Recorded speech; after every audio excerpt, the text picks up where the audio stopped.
Hey folks, good afternoon. I wanted to reach out because we've got a little bit of new information regarding AP exams for AP Lang as well as beyond. In truth, it's not a whole heck of a lot of information, but I did want to reach out. I know Miss Hensley sent out a note or two to her AP Chem kids, and so I got a few emails about what the AP Lang exam was going to look like. So I figured I'd let you know what I do know as well as what I don't know.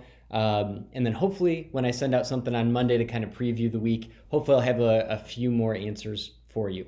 Um, Here's what we do know. All of the AP exams you're going to have the option to take at home. You also have the option not to take them. Juniors, you could take them next year. We'll talk a little bit about that. If you want to take the full exam, which is what we've prepared for, you could take that next year. And again, we'll kind of unpack what that could look like. I expect most of you, and certainly the seniors, are going to be interested in this exam. But we also don't know a lot about it. So here's what we do know. If you choose to take the exam, it will be 45 minutes long. That's it. Now, how exactly they are planning to take an hour of multiple choice, 2 hours and 15 minutes of writing, squeeze all of that for AP Lang into 45 minutes, I don't know. But there will be no multiple choice. It will be only free response. And that's about all we know for right now. So what does that look like for AP Lang? I don't know. My guess is you are going to be asked to do things that are rhetorical analysis-ish. I would be really surprised if that was not a big element on there. Reading and analyzing rhetorical situations and choices, I would expect that to be present. I would expect in some ways for an argument to be present as well. Remember, argument and synthesis, pretty much the same essay, but synthesis gives you sources.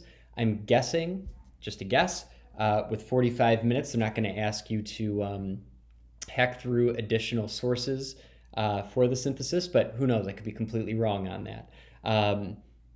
But needless to say, what we've been working on all year, I think, is going to lend itself well to whatever they throw at you, even though we really don't know what that is. In truth, I'm a little bit concerned about the 45 minutes, just as a whole, not because of you not being prepared. I'm worried a little bit about the conditions being unstable. I'm worried about them being inequitable to certain people. And hopefully that's not the case for any of you, but if it is, if you have concerns, if you don't think you have a reliable computer, because you should take it on a computer, then we'll touch base about that. But that's pretty much all we know. April 3rd is going to be the day that they say they're going to release more information about specific exams. Until that, our job is to remain business as usual.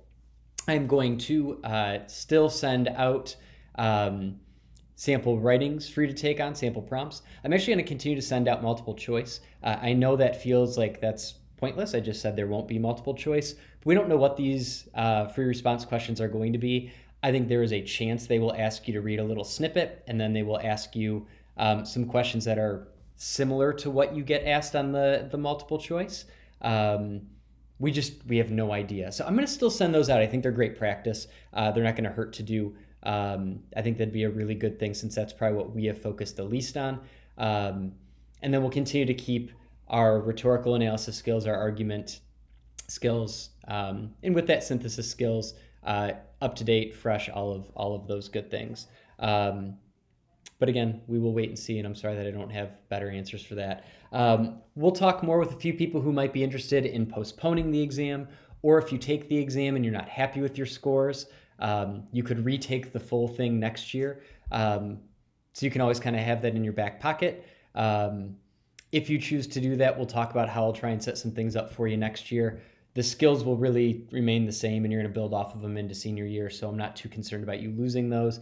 But also just thinking a little bit about the timed writing portion, as well as the multiple choice. We'll figure out some things for that. But for now, let's stay focused on what we can control, which is there is going to be an exam. It's going to be 45 minutes. Beyond that, we'll get extra details.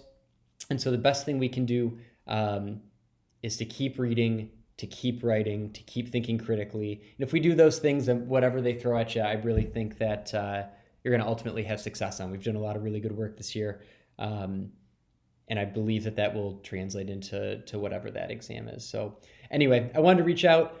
Sorry to throw that at you on a Friday afternoon, but I thought it was important, especially because some of you had already received some information or had seen things pop up maybe on Twitter or something like that.